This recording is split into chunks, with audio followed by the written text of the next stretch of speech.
welcome to Walking the Path. Okay, woo. Was a second there. I didn't know if we were on, but we're on. Yay. Welcome to Walking the Path. I'm so grateful, so thankful to be here, to get to do this on a Thursday afternoon in Costa Rica. I'm super grateful. Hey, brother, good to. So today's talk is Walking the Path. It's our 5th talk in the series on spirituality. And today's topic is your spiritual vision for the future. And the theme is really that transformation begins from within, and that if we really want to change the world, we've got to do our own inner work first. It's an inside out job. So welcome. Super excited to share this 5th talk in the series.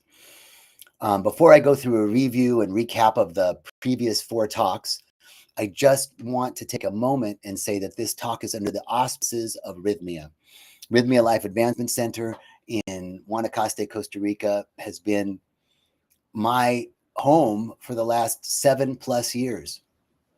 And I'm so grateful to have been called down here.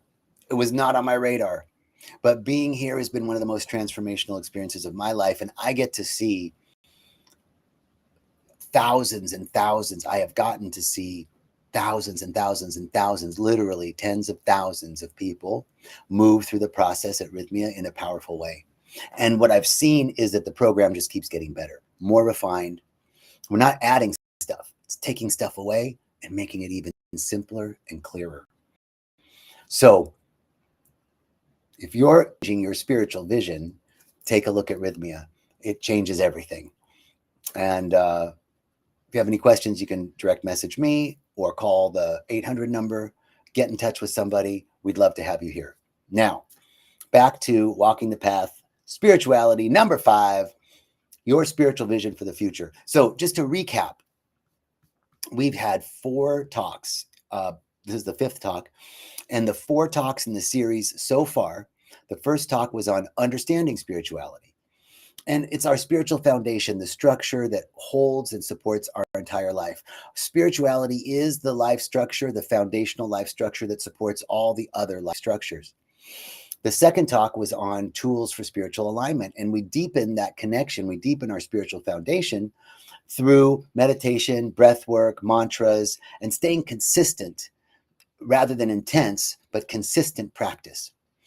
The third talk was on overcoming spiritual obstacles, how to overcome doubt, fear, and distractions. They're natural, but navigating them with awareness and self-compassion is what's required. So that was the third talk. And the 4th talk was living spirituality in everyday life, that it's not just something that we do, rather the way we see and engage with everything in life. It is the lens through which we see everything in life. So today's focus, talk number 5, is envisioning our spiritual evolution and understanding how we see the world creates our reality. Your spiritual vision, our spiritual vision, creates our reality. So the outer world is a reflection of our inner world. And by aligning with our spiritual truth, we don't just transform ourselves, we literally transform the world. But it starts here. You know, Wayne Dyer has a great saying, happy people live in a happy world. Hostile people live in a hostile world. Same world. The way we see the world is our reality. There's no permanent fixed reality that's always the same out there because it's always changing. We are typically experiencing our thoughts and opinions, judgments, and points of view and perspectives about reality. We're not really experiencing reality. So as we use our spiritual vision to transform the eyes with which we see, one of my favorite quotes from Isaiah is, I shall do a new thing. I shall do a new thing. I'll make a way in the wilderness and rivers in the desert if ye have but eyes to see and ears to hear. What is he talking about? What eyes to see? It's a different vision. So the power of spiritual vision, the eyes with which we see are that's about what we see, but how we see. The way we perceive the world shapes our experience of it. We don't see, as I said, a permanent reality, but how are you seeing the world? Let's check in. How are you seeing the world? Are you seeing the world as fragmented, hostile, and separate? Everybody out there is out to get me? Or do we see the world as alive and interconnected and sacred, a living, throbbing, vibrant system in which we are in relationship with everything? Seeing the divine in everything is the ideal, right? To see through the form to the essence of life behind the form. What is that? Ram Dass was talking about. Ram Dass was talking about that. Eckhart Tolle. I saw this wonderful conversation between Eckhart Tolle and Ram Dass, and they were both talking about meditation as a means of moving closer to the oneness. In fact, Ram Dass talked about, he tried mushrooms for the first time. Timothy Leary gave him mushrooms for the first time, and he was like, "Oh my God, I saw through the form. I saw the essence of life." And then he said he spent the next 7 years just trying to figure out how to do that. And if he could, extend it and not come down. And he said, I tried everything, fast for 12 hours before taking psychedelics and then read the Bhagavad Gita, while you're on the psychedelics and all this stuff. And he goes, but I always came down. And finally, he said, I went to India and he met his guru. And he goes, I met a guy who never came down. And so psychedelics was a way, an introduction for him to see what's possible in our vision, what's possible in our everyday vision. So we want to begin to see the divine in everything. Easier said than done. And when we begin to practice, when you walk into a store, see the roles that everybody's playing. There's the cashier, there's the clerk, there's the person stocking the store, there's the customers, there's the manager. All these people are playing roles. What about the roles that the inanimate objects are playing? The fruits, the vegetables, the things on the shelf. Everything is alive. Everything is alive. Everything is alive with the energy of the divine intelligence, which is in back of it all. So our spiritual divine in everything is to see through the form. I started practicing this by taking walks. I live in a really beautiful place in Costa Rica, and it's lots of nature right outside my door. But nature has its processes, right? So there's a beautiful flowering tree, and then there's a decaying tree, and then there's a termite nest, and there's dead branches, and there's a dead vine. And I would look at the flowering tree and look at the beauty and not want to look at, or not see the beauty in the decaying vine, in the termite nest, in the fence post with barbed wire. So I started practicing this. I started practicing seeing through the form to the essence of life behind all forms. And this is how we begin to see the divine in every person and every experience. Even the challenges that we face, are we viewing them through the lens of spirit? Reverend Michael has a beautiful saying. He says, challenges are just blessings in work clothes. So, okay, there was a comment here from True Life Stories. I've been stuck in the oneness to where every time I dive in, now I instantly connect to the one. This is wherever I'm listening to certain things, like even this, I can still see it. Oh, beautiful. That's a very high spiritual place to be. It's a place that I aspire to be, to really see the divine in everything. So when we shift our perspective, when we shift our vision, we see everything as an expression of the divine, like that beautiful comment. But what we expect, we experience. Again, hostile people live in a hostile world. Happy people live in a happy world. Same world. What we believe the world be, will find evidence for. In fact, the truest words ever spoken, it is done to us as we believe. It is done to us as we believe. Our belief, our our the way we think and see the world is what's being reflected back to us. And when we shift our vision, if we're seeing the world as against us and everybody's out to get us, we find evidence to support that. But if we shift the vision to one of trust and unity and infinite possibility, then life begins to reflect. Now, that's not to say that we're spiritual doormats and just let all this shit happen in life. There's a time when we're connected, we receive insights, and we take inspired action from those insights. So there might be a time when we're called to action, when we're called to not just be light workers, but light warriors. Then and still we see the world as unity. I aspire to see the world through that lens of unity and infinite possibility and trust. So this is a call to spiritual practice. Consider this a call to spiritual practice. That true spiritual practice is in our vision. It is the way we look at life and at others and at ourselves. We can change the way we see. The world changes with it. So how do you see the world today? Is it through fear or through love, through separation or through unity? And let's also be compassionate and gentle with ourselves, right? The intention is to see the world through the lens of love and unity. And then something happens. You hear the news, or someone does something to you, or you witness something, and it doesn't seem like love and unity. That's okay. Our intention is every day, in every way, we continue to inch forward. We just need to move forward every day, just a little bit, every day, just a little bit.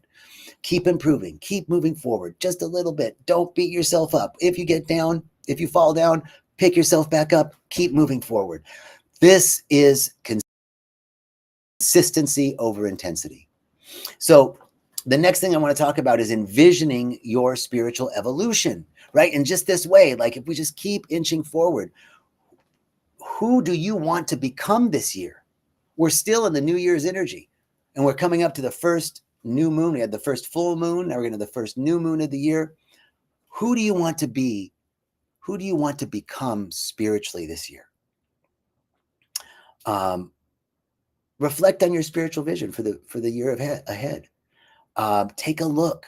And what qualities do you want to cultivate? What qualities do you want to cultivate in your spiritual life this year? Peace, clarity, wisdom, love, courage, prosperity, vitality, health, order, divine order, balance, harmony. What qualities do you want to cultivate? Who do you want to become? Set the intention. And then what practices will support you in that growth? In talk number 2, we talked about meditation and mindfulness and service and devotion. What practices are you committing to take on this year in your spiritual vision? What is your spiritual vision for your spiritual evolution this year? It's and how will your life change when you embody that highest potential? When you embody your highest spiritual self, what would change in your life? Take a minute right now. Just take a moment. Close your eyes if you can. And imagine if you were meditating twice a day, if you were using mindfulness practices and incorporated those things, if you were able to cultivate peace and clarity and wisdom, love and courage, how would your life be different? Envision it. How would your life be different?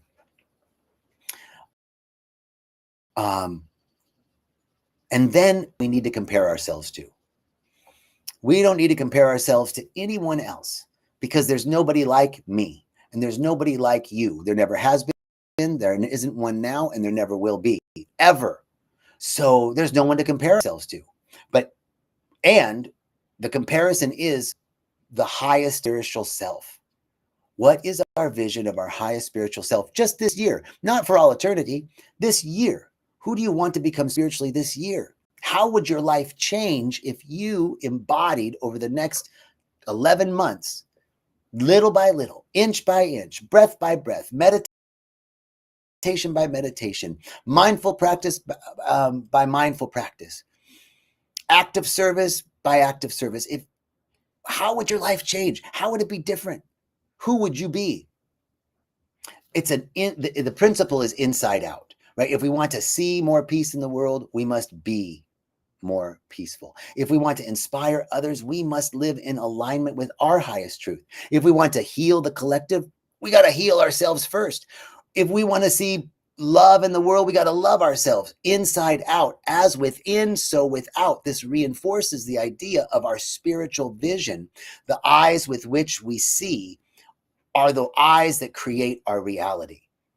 How are we seeing? And our spiritual evolution then is not just personal, it ripples out into our relationships and into our community and into the world. So this is the principle. Like, there's so much going on in the world and we feel called to do all this stuff. Start here. Start within. Start finding love for yourself. Start cultivating peace no matter what the immediate circumstances are around you. When we stabilize our life structures, spirituality, beliefs, ego, body temple, finance, livelihood, community, and relationships, when those life structures are stabilized, then we are a candidate to be a beneficial presence on the planet. And in the process of doing that, we become that. And just in doing that, we become that. It ripples out. So look, spirituality uplifts our spiritual life structure, uplifts all life structures. So we just went through the life structures, body temple. The way we honor our spiritual nature, we naturally care for our body. This body is a filament, as Reverend Michael says. It's a filament. We are light carriers. We carry the light. And by exercising and taking good care of our bodies, proper hydration, proper nutrition, proper sleep, proper movement, we begin to build the muscle of our body to hold more light, to be of service when it's called. And then the rest of the spiritual life structures are our spiritual gym, right? The physical body, we got to go to the physical gym, take walks, all that stuff. But our beliefs, we got to go to the spiritual gym for our beliefs. Our spiritual awareness helps us reframe limiting beliefs and expand into the truth. We got to eliminate limiting beliefs before we can create new ones. So, we got to empty the cup before we can be filled. These limiting beliefs, it's a deductive process. The Buddhists say, we're all struggling to become more of what we already are. Well, how do we become more of what we already are? By becoming less of what we're not, right? So becoming less of fear, doubt, worry, lack, limit. I'm not smart. There's something wrong with me. I'm broken.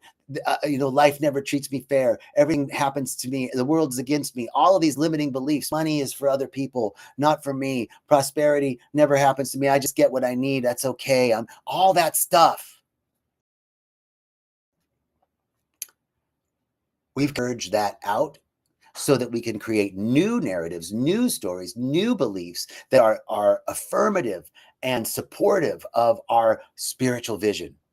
Our finance and livelihood, finance is not about the amount of money in your bank account. It's about a deep understanding that God is our source and supply.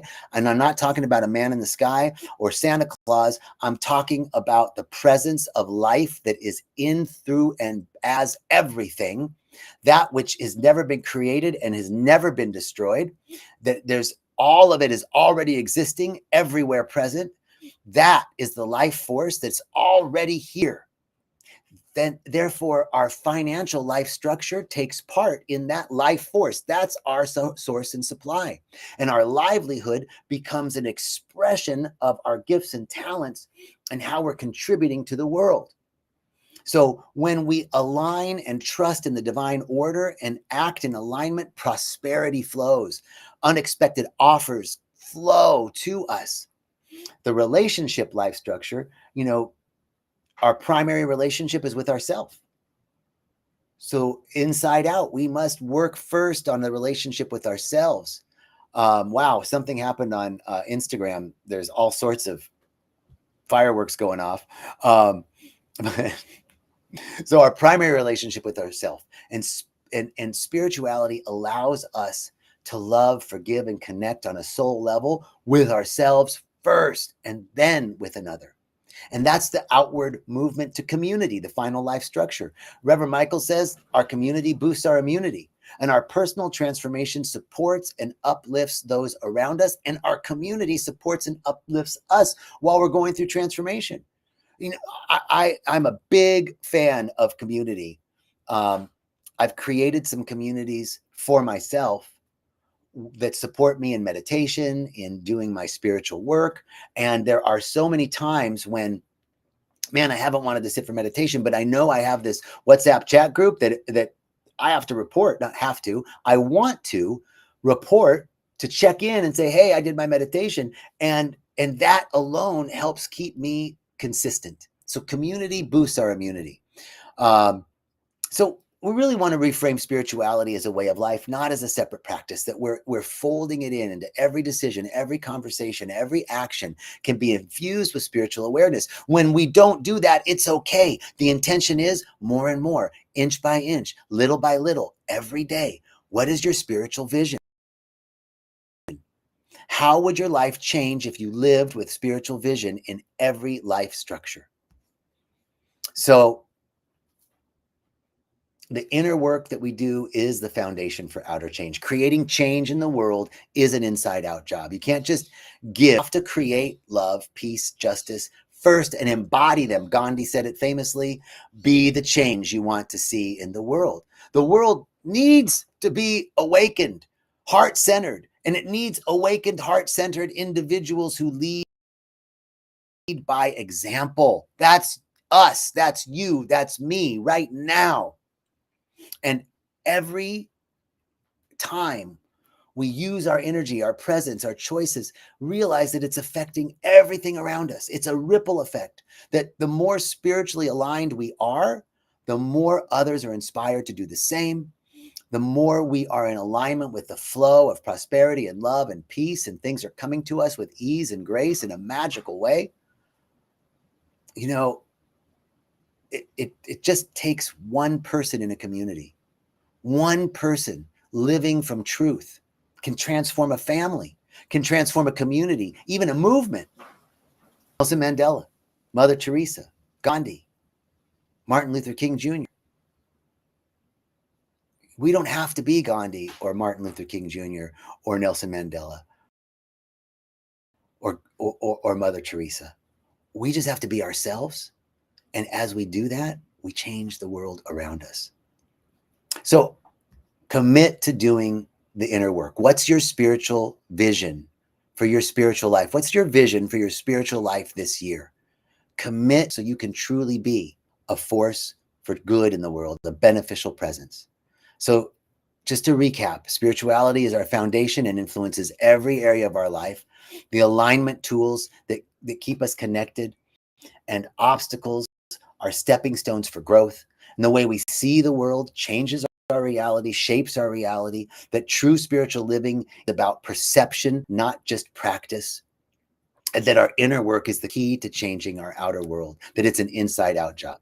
So this year, I would love to invite you to commit, to say, this year, I choose to deepen my spiritual connection, align with my highest truth, and be a beneficial presence in the world. So just a final reflection. Our world and a world of alignment begins with individuals in alignment, and that you are the change. You are the light. You are the transformation. So carry this vision forward into the year ahead. Let's walk this path together, just moment by moment, breath by breath. Sometimes we fail, sometimes we don't. We just keep going, and we become the change that we want to see in the world. I'm so grateful and so thankful to share this with you. This is the last talk in spirituality. I haven't gotten the download for what February is going to be. So stay tuned, because next week we'll have a different topic, maybe a different life structure. I don't know. I'm waiting for the download, because we're connected and we receive insights and take inspired action based on those insights for our growth. That's what it means to be a spiritual person. peace and richest blessings. I look forward to seeing you next week, and have a beautiful day.